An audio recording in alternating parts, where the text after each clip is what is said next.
Hi, my name is Chris Jones and I'm the Managing Director at PSE Consulting. Welcome to our Payments Innovation Series. I'm very pleased to be joined by Michael Salmony, who is Executive Director to the Worldline board, but he also provides advice to people across the payments industry and beyond on digital financial services innovation and a whole bunch of other things. So, hi Michael, how are you? Hi Chris, very nice to see you. So I think today we were going to talk about the PSD3. So it's been, I suppose, 5 years since PSD2. What do you think the PSD3 may look like? Well, first of all, it's not going to be called PSD3, but it is extending the principle which was started with PSD2, namely that an organization has to share its data and put APIs on the outside. That's going to be opened up to other industries. So what we're already seeing with PSD2, that you can access the transaction data and initiate payments, that's now going to be put on all the other industries, like health and governments and transport and telecoms. And that's going to be really exciting. That's the next step. And what do you think the market impact may be? We've certainly seen lots of innovation around open banking as a consequence of PSD2. Where do you think the market impact of whatever we're going to call the PSD3 may be? It's actually more like GDPR2, actually, because it's building on Article 20, which I'm sure you know off by heart, which allows data portability. So you can move your data from one provider to another. And that's basically what this is, but not only from a bank to another one, but it creates a level playing field. So it's not only the banks that have to expose their data to Google, but also Google will now have to expose their data to banks. So it's going to be more level playing field. And I think there are going to be two big market impacts. One is this has the potential to break the monopoly of the platforms, which now have locked all their data in.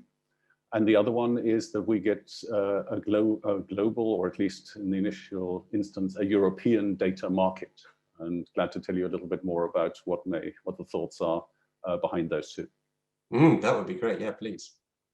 Okay, so let's start with the breaking the stranglehold of the platforms, as some see it. The regulators are very concerned, I believe, that basically you get these enormous platforms, Facebook and Google and Amazon and Alipay, which are not really open. For example, if a new Facebook were to come along, a better Facebook, which observes privacy better, which handles fake news better, which doesn't hide all sorts of settings in 7th level menu of your configuration, just a better Facebook, I wouldn't use it because I know all my friends are on the old Facebook. So you are basically locked into the old systems and really can't move across.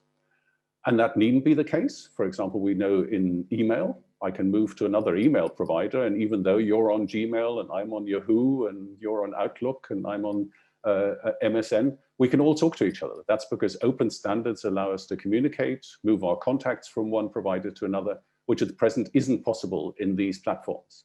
And so if I can move my friends to the new Facebook and then just continue with this better Facebook, I've broken the monopoly of the platforms. And so that's one of the things that will happen when this open data sharing and GDPR2 of data portability happens. That sounds good. I suppose maybe bring it home to the payments industry. There are a fair number of dominant players in the payments industry. The card schemes in particular, Carte Bancaire has a very strong position in France, Pago Bancomat in Italy. Obviously, those are two-sided markets as well, where it's only use if I have it and the merchant has it. And the regulators seem quite tolerant of those monopolies. Well, what is it that specifically creates this concern around data and the technology platforms? Well, the idea is to create a data market. In Europe, we already have a single European market for SEPA, for payments. We have a single currency. People can move freely across border. Capital can move freely across border. Everything can move freely, but data can't really yet. So the Commission now wants to create a single data market where data can move freely between companies and between organizations. And you can then mash them up, as the techies like to call it, API mashup. For example, if you think of Uber, it is basically the API on your phone, the API on the driver's phone, which both shows both your locations, with the API of Google Maps and the API to a payment. Those 4 APIs are mashed together to create Uber. Uber is just the connection of 4 different open data sources. And all modern digital services are being built like that. You just connect bits and pieces from maps, from translation, from payments, from location, and mash them up together. And this is now what's going to be created, a pan-European data scheme. And how would you see contracts interacting with that? Because, I mean, it's true to say that the payments world has always had points of connectivity, but the friction has been around signing the contracts with the individual points, either consumer or the merchant, and the KYC and the AML and the regulatory burden that goes along with it. You know, how would you see that this principle of portability begin to interact with how those contracts formed? Because there's still lots of friction in those contracts.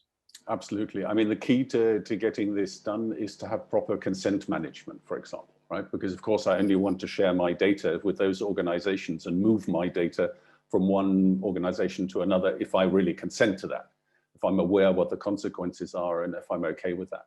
So the contract is created effectively by me giving consent. And we're already seeing some examples from PSD2 on how consent is given with two-factor authentication. And so we get a much more dynamic consent creation, much more dynamic contracts being created than the old days where you would send a bit of paper across and sign it with your pen. Of course, that raises a number of challenges because some of these contractual relationships and consents can be quite complex. And so you don't want some stupid pop-up like you get now, which allows you to consent to some web access. And you also don't want to have huge T's and C's, which you have to read through online. So that's a lot of creativity is going to have to go into creating those new contracts in the virtual world. And as you say, that the challenge there is informed consent in a world where much of the innovation has been around making things frictionless. We know about that in the payments world with contactless, but it's as true in the software world as it is within payments. Do you think it's possible to have a frictionless informed consent on data portability? It's difficult enough to say the phrase, let alone deliver it in reality. Yes, I mean, there's some very clever people working on this right now. How do you do informed consent, which is real information and real consent? And we're going to be seeing how Amazon rolls out two-factor authentication at the end of the year, and others. So there are going to be some best of breed examples there in our company. We also have quite a few, I think, maybe good ideas of how to do informed consent. But the potential of this is, of course, I mean, for example, everybody's talking about this EPI, right? How to create a pan-European payment solution. If they could just basically sit on top of the APIs of all the banks and the merchants, that is really easy to build. They could put something like the Google Pay app, which we've now seen. They can make a European version of that, which doesn't harvest all the data, but which has all the great functionality that we see in things like Google Pay app, and just put that on top of the APIs of all the banks, and hey presto, you've got a pan-European payment solution. So I think the potential for innovation is absolutely massive.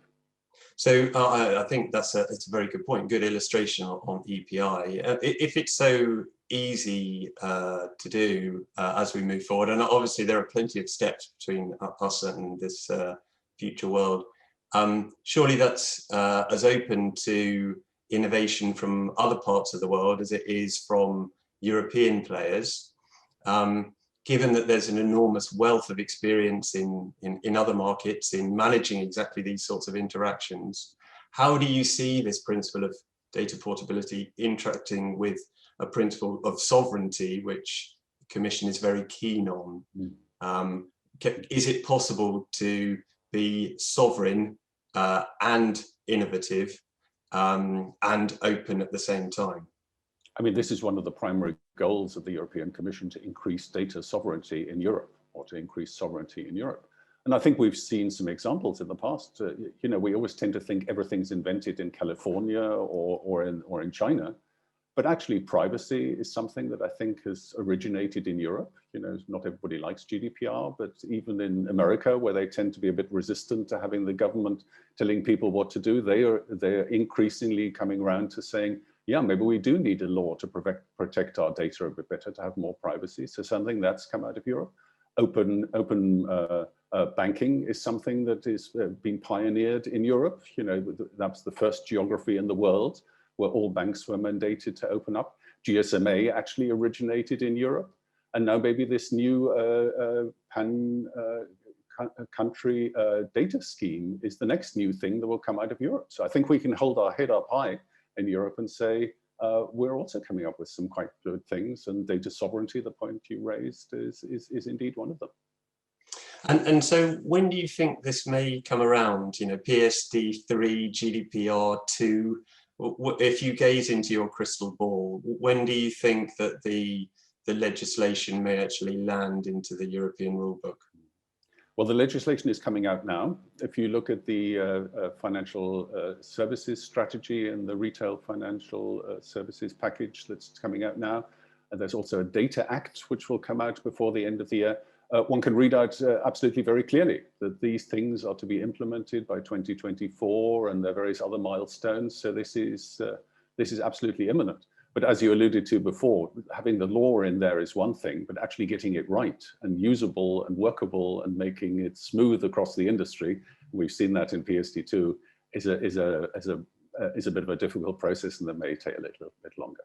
But this is definitely the next step that's being enforced by the regulator, and I think rightly so, and which I think we need to get ready for in these years now. Wonderful. Well, thank you very much, Michael, for your time. And we look forward to more regulatory innovation in Europe. Thank you. Thank you, Chris.